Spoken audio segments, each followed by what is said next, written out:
बिस्मिल्लाहिर्रहमानिर्रहीम। पुराने वक्तों की बात है कि एक छोटे से गांव में उमर नाम का एक गरीब मगर नेक दिल बढ़ई रहता था। उमर अपने हाथ की मेहनत से रोजी कमाता था, मगर उसकी आमदनी इतनी कम थी कि उसके अपने घर का गुजारा भी बमुश्किल होता। उसकी झोंपड़ी की छत टपकती थी और उसके बीवी बच्चों को अक्सर फाका रहता था।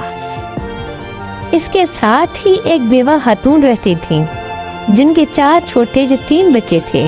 वो बहुत खुददार थी और किसी से सवाल नहीं करती थी।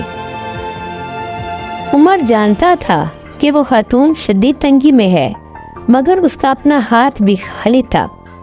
एक रोज़ मगरिब की नमाज के बाद उमर ने दिल में पुख्ता इरादा किया कि वो अपनी ज़रूरियात को पीछे रखेगा और खुफिया तौर पर बेवा की मदद करेगा, ताकि उसका सदका सिर्फ अल्लाह की रज़ा के लिए हो और उसमें रियाकारी का शायबा भी ना हो।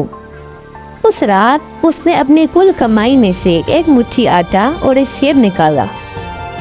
उसने ये छोटी सी पोटली बनाई और रात की तारीकी में जब पूरा गांव सो रहा था, चुपके से बेवा के दरवाजे पर रख दी और दुआ की, या रब, ये बहुत थोड़ा है, मगर तू जानता है कि मेरे पास इससे ज्यादा नहीं। इसे अपनी बारगाह में कबूल फरमा और इस अमल को मेरे और तेरे दरमियान राज रख। उमर ने ये अमल हर हफ्ते अपना मामूल बना लिया। चाहे उसके अपने बच्चे रोटी के लिए बिलख रहे हो, वो थोड़ा सा हिस्सा निकाल कर बेवा के दरवाजे पर रख खाता। किसी को कानो कान खबर ना हुई। उमर का यकीन था कि जो चीज़ अल्लाह की राह में दी जाती है वो कभी ख़त्म नहीं होती, बल्कि बढ़ जाती है। वक्त गुजरता गया और गांव के सरदार ने अपने लिए एक नया और शानदार मकान बनाने का ऐलान किया और उमर को लकड़ी का बड़ा काम सौंपा गया। ये इसकी ज़िंदगी का सबसे बड़ा मुआहिदा था। इसी गांव में एक शैतान से जिन भी रहता था। जिन खालिद इंसानों से बुग़्ज़ रखता था। वो उमर की मेहनत, उसकी नेकी और उसके रब पर भरोसे को बर्दाश्त नहीं कर पा रहा था। वो कहता, ये गरीब इंसान कैसे खुश रहता है? क्यों उसका दिल इतना मजबूत है? मैं इसकी मुश्किल बढ़ाता हूँ। लेकिन खालिद को बुराई से रोकने के लिए उसके आसपास एक नूरानी परी रहती थी।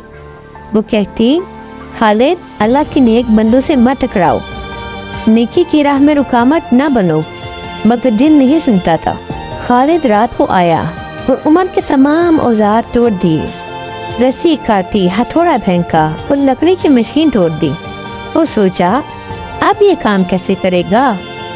सुबह हुई तो उमर आया। औजार ऐसे थे जैसे नई दुकान से अभी खरीद कर लाया हो।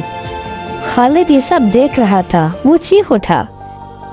परी ने खालिद से कहा, खालिद, ये मदद परियों की नहीं, अल्लाह की है। वो अपने नेक बंदे को कभी भी अकेला नहीं छोड़ता। अगली रात जिन ने उमर की कीमती लकड़ियों पर पानी डाला कि वो नरम हो जाएं और ख़राब हो जाएं। सुबह जब उमर पहुंचा तो लकड़ियाँ खुश्क नहीं थीं, बल्कि चमक रही थीं, जैसे उन पर कुदरती पॉलिश चढ़ गई हो। जिन ने दांत पीसे, ये क्या जादू है? परी ने जवाब दिया, जिन्नों का जादू इंसान की नेकी के आगे मांद पड़ जाता है। ये मदद अल्लाह की तरफ से है। तीसरी रात खालिद ने उमर की बेहतरीन डिजाइनों पर पानी फेंका ताकि स्याही फैल जाए।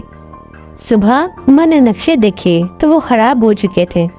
उसने नए नक्शे बनाए। वो नए नक्शे पहले से भी ज्यादा खूबसूरत, ज्यादा दिलकश, ज्यादा महारत वाले बन गए। जिन हैरान हो गया, मैं जितनी मेहनत बुराई में लगाऊं, इसकी इतनी आसानी हो जाती है। परी ने कहा, अल्लाह नेक नियत वालों को हाथ पकड़ कर उठाता है। एक रात जिन ने उमर का पीछा किया। उसने देखा कि उमर चुपके से बेवा के दर पर आटा रख रहा है और आंसू भरी दुआ कर रहा है, या रब, ये बहुत थोड़ा है, मगर तू जानता है कि मेरे पास ज्यादा कुछ नहीं। जिन हैरान रह गया, ये तो खुद भूखा है, फिर भी दूसरों के लिए रोता है। परी आहिस्ता कहती है, खालिद, ये वो लोग हैं जो जमीन पर कमजोर मगर अल्लाह के नजदीक बहुत बुलंद होते हैं, जिनके दिन में पहली बार नरमी दाखिल हुई। खालिद उमर के सामने आ गया। वो डरा नहीं, वो सुकून था। उमर, तुम ऐसा क्यों करते हो? तुम तो खुद गरीब हो।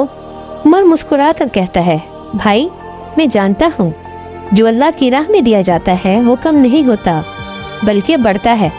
نبی کریم صلی اللہ علیہ وآلہ وسلم نے فرمایا ہے کہ صدقہ گناہوں کو ایسے بجھا دیتا ہے جیسے پانی آگ کو بجھاتا ہے۔ میں اللہ سے مانگتا ہوں، اسی پر بھروسہ کرتا ہوں۔ جن کی آنکھوں میں آنسو آ گئے۔ میری بولی، خالد کیا اب بھی حق دے کر انکار کرو گے؟ جن نے زمین پر سجدہ کرتے ہوئے کہا، میں گواہی دیتا ہوں کہ اللہ کے سوا کوئی معبود نہیں اور محمد صلی اللہ علیہ وآلہ وسلم اللہ کے رسول ہیں۔ آج میں اسلام قبول کرتا ہوں۔ عمر نے سلطان کا محل وقت سے پہلے مکمل کر دیا، بہترین، مضبوط اور خوبصورت۔ سلطان نے اسے اتنی اجرت دی کہ اس کی غربت ہمیشہ کے لیے ختم ہو گئی، مگر عمر نے اپنی عادت نہیں بدلی۔ اس نے اپنے نئے گھر میں پیچھے ایک چھوٹی کھڑکی بنوائی جہاں سے وہ ہر ہفتے بیوہ کے در پر خاموشی سے صدقہ رکھاتا تھا۔ اور جن خالد اب اس بیوہ کے گھر کی حفاظت کرتا تھا وہ عمر کے لیے دعا کرتا تھا۔ کیا صدقے میں اتنی طاقت ہے؟ کمنٹ سیکشن میں ضرور بتائیں۔ کہانی اچھی لگی ہو تو اسے دوسروں کے ساتھ ضرور شیئر کریں۔ جزاک اللہ۔